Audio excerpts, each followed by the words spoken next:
Introducing the Super Squad. Meet the Super Squad. They are not your typical heroes. First, there's Captain Clumsy. He trips over air. He bumps into walls. He's a walking disaster. Next up is Fashion Fury. Don't let her fierce name fool you. She gets distracted by shiny things. And she always forgets to tie her shoelaces. Then there's Techno. He's a tech whiz, but his gadgets always backfire. His jetpack makes him fly backwards. His invisibility ray turns things polka-dotted. Last but not least, there's the Super Sneak. He can become invisible, but only when no one is looking. And he sneezes whenever he gets too excited. Not exactly the A-team, are they? One day, a giant cookie jar appeared in the middle of the city. It was taller than a skyscraper, and it was filled to the brim with delicious chocolate chip cookies. The mayor was overjoyed. He declared it Free Cookie Day. Everyone rushed to get a cookie. But then, disaster struck. The cookie jar was empty. Who could have taken all the cookies? The mayor called the Super Squad. "Heroes," he cried, "you must find the missing cookies. The city is counting on you." The Super Squad looked at each other. Could they really solve this case?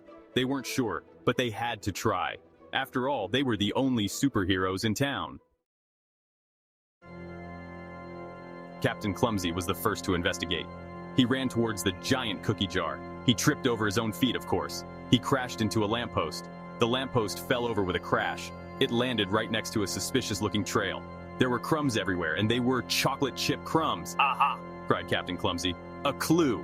He followed the trail of crumbs. It led him to an alleyway. He peeked inside and gasped. There, in the middle of the alley, was a giant monster. It was covered in fur, and it had crumbs all over its face. The monster was eating a cookie. Fashion Fury decided to use her dazzling powers. She put on her shiniest outfit. It was covered in sequins and glitter. She even wore her light-up sneakers. She sashayed into the alleyway. "Hey, cookie thief!" she shouted. "Prepare to be blinded by my fabulousness." The monster looked up from its cookie. It blinked its big furry eyes. Then it did something unexpected. It burst into tears.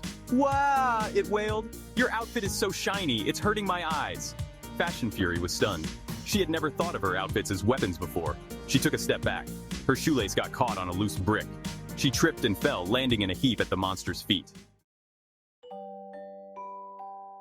Techno decided to use his latest invention, the Cookie Catcher 3000. It was a giant net. It was supposed to trap the cookie thief.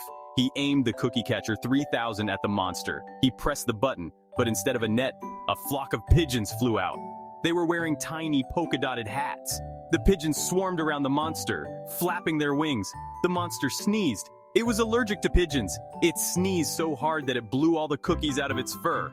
The cookies flew through the air. They landed all over the Super Squad. Techno sighed. "Well," he said, "at least the pigeons look stylish." The Super Sneak saw his chance. He turned invisible, or at least he tried to. He forgot that someone was watching him. The monster was staring right at him. The Super Sneak blushed. He sneezed. "Darn it," he muttered. "I always do that." The monster sniffed the air. "What's that smell?" it asked. "It smells like chocolate chip cookies." The monster followed its nose. It went straight to the Super Sneak. It licked his face. "You taste like cookies too," it exclaimed. The Super Sneak was grossed out, but he had an idea. "Hey, monster," the Super Sneak said. "I know where you can find even more cookies." The monster's eyes widened. "You do?" it asked. Tell me. The Super Sneak led the monster out of the alleyway. He took it to the nearest bakery.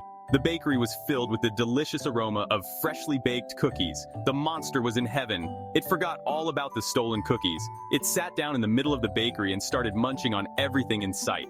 The Super Squad watched in amazement. They had actually solved the case. Section 8. When villains trip over themselves. But who stole the cookies in the first place? The answer was right in front of them. Security footage from the giant cookie jar revealed the culprit Dr. Drool, a notorious villain known for his insatiable sweet tooth. The footage showed Dr. Drool using a giant vacuum cleaner to suck up all the cookies. He was so busy stuffing his face that he tripped over his own 2 feet and fell headfirst into the cookie jar.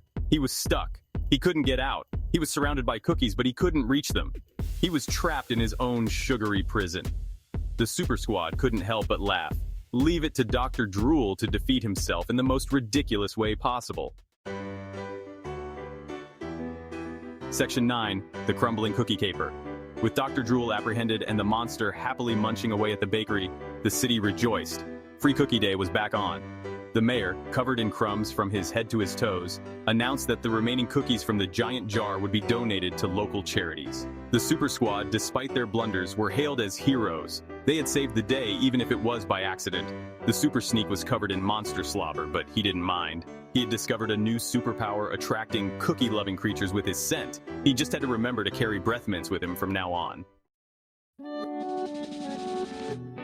Section 10. A sweet victory literally. As for the monster, well, it turned out that it wasn't a monster at all. It was just a regular squirrel who had stumbled upon Dr. Drool's stash of stolen cookies.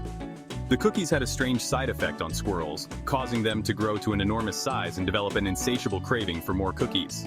The bakery offered the giant squirrel a permanent job as their official taste tester. The squirrel, now named Crumbles, accepted the job with a happy squeak. He even promised to share his cookies with the Super Squad, as long as Fashion Fury promised not to blind him with her shiny outfits. Section 11. Until next time, Super Squad. And so the Super Squad learned a valuable lesson that day. Even with their flaws and mishaps, they could still be heroes. They just had to embrace their quirks and work together. Besides, who needs perfect superheroes when you have a team that's this much fun? Until next time, Super Squad, stay clumsy, stay shiny, stay glitchy, and stay smelly. The city needs you, even if it doesn't always know it.